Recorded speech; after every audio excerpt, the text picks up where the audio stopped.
Super Talk 99.7 WTN. Man, oh man. You ever have one of those days where it's 5:40, it's time for Nincompoops in the news, and you don't have a story yet? You ever have one of those days, fellas? Not today. Oh, Jackson's riding high on a 2-victory streak. A 2-day victory streak. I was having that kind of day just 10 minutes ago. Uh-huh. And what about now? I got one. Cameron Smith joins us from the Tennessean. He writes over there. He writes all the best words. I say all the best words. Join us on our podcast, All the Best Words, found on where you find your podcast, mainly on 997WTN.com and on our YouTube page, Supertalk 997WTN. Hello. Hey, Jackson. How about yeah, there you go, buddy. Do it now. Yep. Here we go. Follow it. All the best words. All the best words. We're being we're being outpaced by the dork in the morning, the dorks in the morning. The conspiracy dorks. Yeah, I mean, Mandis and Hand. Have you seen this kid? You know we call them Handis. Oh, really? Do you? Yes, we do. I call them man hands. Man hands? Okay. I like it. So, Cameron Smith and Matt Murphy do our little podcast. I guess we don't talk about it enough, but don't share it. I don't know how these things work. I feel like they're organic. And, we get, a less than respectable 100 views an episode or whatever it might be. That is definitely less than respectable. We're growing it organically. With real live organs. And Handis or Man Hands, yep, they come out of the box with their, whatever they're doing. A bajillion views. And they have a bajillion views. It's probably because they're just good-looking guys. Nah.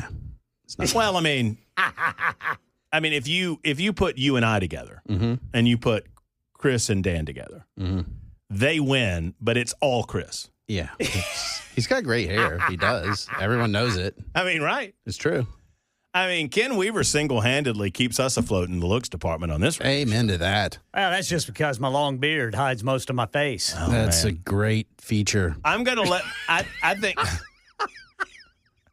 see, I don't know. Was that a compliment? Or? No, I feel you, man. Whenever I'm having the uglies, I just am like, let's beard this. Let's beard it up, baby. Let's go. Let's beard it up. Well, I think I'm growing this one out until I can swing a golf club again. That's now, I'll fair. cut the hair. The hair, I'm done with the growing the hair long. I did that, been there, done that. But I think I'm going to go ahead and grow the beard out until sir. And you're going to grow the beard out until the Epstein files are released. There we go. It's going to be a really long beard. You said that. I didn't say that. It's going to be a real long beard. A great American would do that, Matt. Are you a great American? I am. I feel like I'm a great American. Do you believe in government transparency? I think I do. I feel like I do.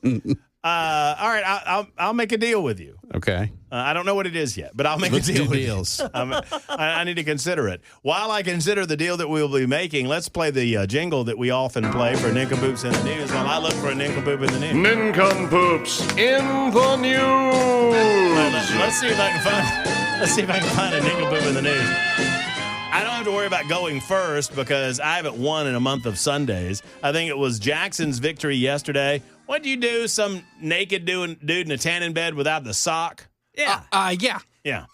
It was a good one. I mean, it was so good that I gave up before I even delivered mine. So Jackson's here. Hello, Jackson. Hello, buddy. There's Ken Weaver. He's over in the newsroom. Normally, he delivers the serious headlines. In this segment, he goes a little off the beaten path, and we love him for it. Cameron Smith typically joins in with a Nincompoop or so. Mm-hmm. And then there's me, Matt Murphy, and you get to vote on who the Nincompoop is of the day. Jackson, you're the two-time winner, buddy. The floor is yours. Let's see if we can make it 3. Man who stole boat for naked Manhattan joyride escapes NYPD custody at hospital. A man arrested for swiping a boat from a Manhattan marina to go for a naked joyride on the Hudson River escaped NYPD custody at the hospital where he was being treated on Wednesday. Stephen Blissetti slipped out of New York Presbyterian Hospital in Washington Heights around 6:30 a.m. this morning, despite being in police custody. He may have slipped out of the hospital after donning a lab coat and pretending to be a doctor, according to unconfirmed preliminary reports. He is facing grand larceny charges for allegedly swiping a dinghy from a marina in Inwood around noon Saturday, and then rode to a catamaran and then was moored out in the Hudson River. NYPD Harbor Unit nabbed Blassetti, who was naked at the time of his arrest on the second boat. Showing off his dinghy. It was believed he was high on drugs, possibly methamphetamines, at the time of his arrest, and he was taken to the hospital to be evaluated. He's been in the hospital under guard since Saturday and was still awaiting arraignment in Manhattan criminal court when he gave cops the slip. Cops on Wednesday were trying to determine exactly how he escaped the hospital and were scouring the area for surveillance footage that could help track him down. Now, who's the nincompoop here? The guy who got high and went on a naked joyride, or some cops? The cops that got fooled by a guy who was naked? I just like the idea of a naked dude just slipping on a lab coat and a stethoscope, walking around the hospital. Doctor. Just Right. nothing else, just Winnie the Pooh in it in a lab coat. Yeah, just doctor. See, that doctor. may be the hospitals. The hospital may be the Nincompoops. For So allowing many. that to happen. I think there's a nincompoop to go around here. There's a lot of nincompoops in that story. I would agree with you. But you said dinghy. He did, and it's You don't funny want to every know the time. name of that marina. And dinghy is never not funny anytime that you say it. Watch your language here. What This was is a public place. It was public market. What was the name of the marina? DYCK Man Marina. It is not. Yes, It is. That is not true. I swear. No, it's on not. everything. That's it. Jackson wins. Yeah. that's- Wait. Dykeman, we'll go with? Yeah. You're saying Sure. that the name of the marina is Dykeman Marina. DYCKMAN. I'm assuming. And they got a lot of dinghies. Yes. And a man who gave cops his slip, or they slip. Oops. Yeah, just let's go around by vote. A catamaran, that's bigger than a dinghy, right? Yes. There were two boats. Mm-hmm. He stole two boats. Stole a dinghy, then got into a catamaran. Yes. Yep. Cops caught him on the catamaran. What is this guy, Navy SEAL? He was working hard out there. It's like He was sweating. he's like a master of disguise. Telling you. You know? Mr. Cameron Smith, would you like to go next? Yeah, sure. I mean, this one.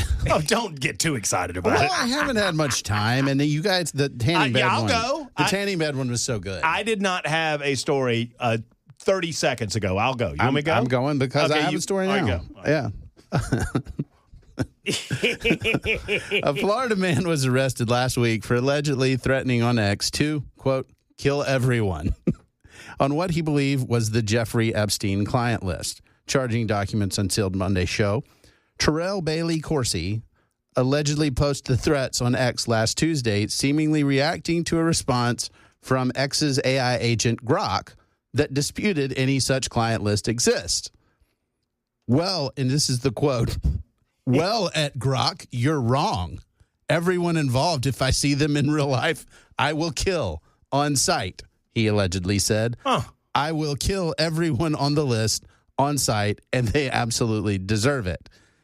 Roughly an hour after that post, he posted another one singling out 3 governmental officials unnamed in the charging documents, saying he would kill them on site. That's when he got the FBI's attention, and ultimately he was arrested. And it doesn't seem like this guy is in great mental health, but the fact that he had started by arguing with Grok about the Epstein list before making it clear that he was going to kill everyone on I got site. into an argument with Grok the other day. It was about, I forget what it was about, but Grok was wrong. Right. And then you realize you're Arguing with a machine. generative AI. There's no there. Yeah, but isn't that how the damn thing learns? Apparently.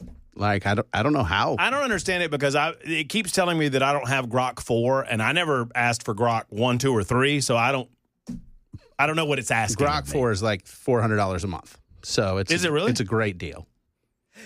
Imagine what you can generate.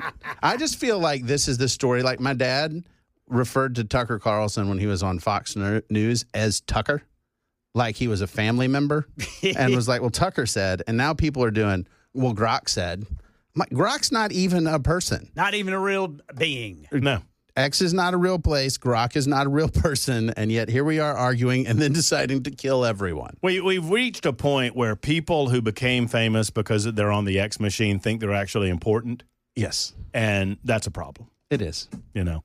All right, thank you. By the way, every time you're here, Travis notes that I have you on too much. That's probably true.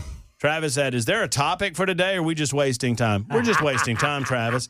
He also says on the YouTubes, I've been skipping the Matt Murphy show. He talks to Cameron too much. That's a good reason to skip, though. I agree. I mean, geez, man, at least you're consistent. But I bet he's still listening. And it's hurtful that... Conservative veteran says, I'm not sure what Travis has against Cameron. Cameron's smart and fun. So there you go. I'm so fun. There you go. That's what nice. people say when they don't know what else to say. They're like, I'm fun. I'm super fun. Yeah, it's like We do fun things. that scene from When Harry Met Sally. She's got a great personality.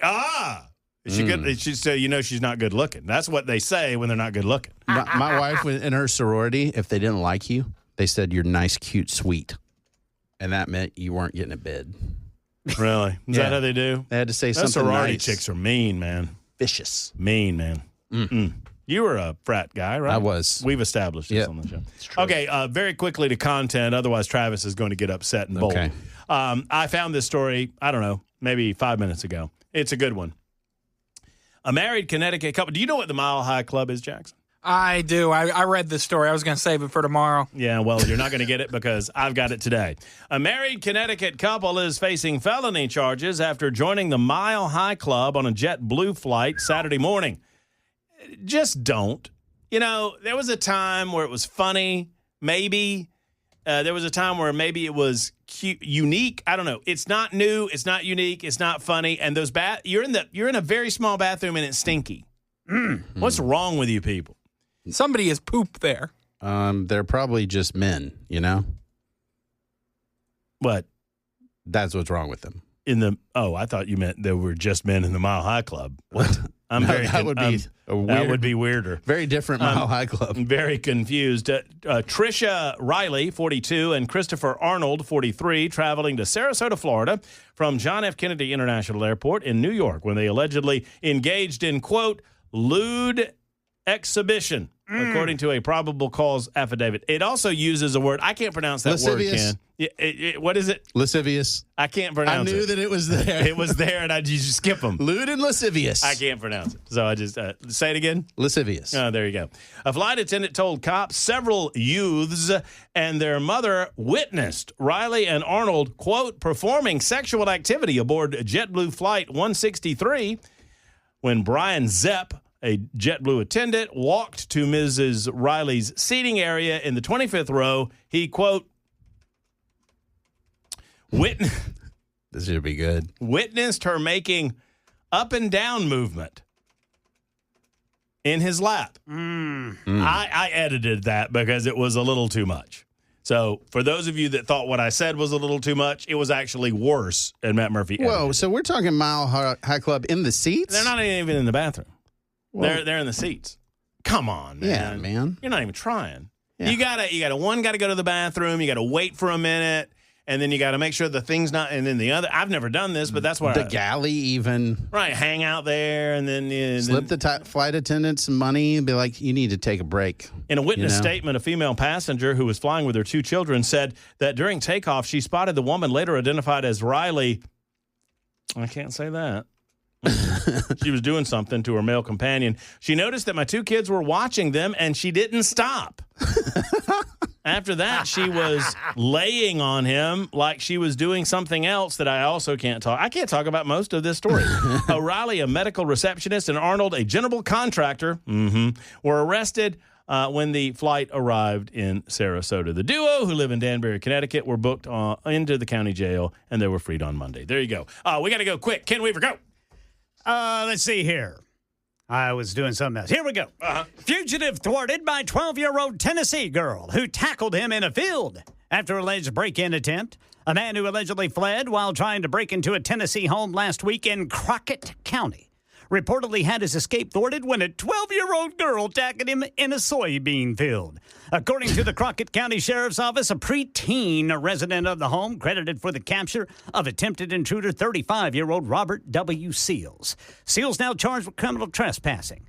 Crockett County Sheriff's Office says Seals also had an active arrest warrant against him for undisclosed charges. Sheriff's office says Seals tried to break into a home on Johnson's Grove Road around 6 o'clock in the evening on Thursday, July 17th. He took off into the nearby soybean field upon being spotted by the homeowners. Unbeknownst to him, their 12-year-old daughter gave chase, and a driver who witnessed the bizarre pursuit stopped to help, providing critical support in restraining the suspect after the girl tackled Seals and prevented his further escape. Wow. 12 years old? Yeah. A local farmer also saw what was going on and provided zip ties that were used to secure Seals until deputies arrived at the scene.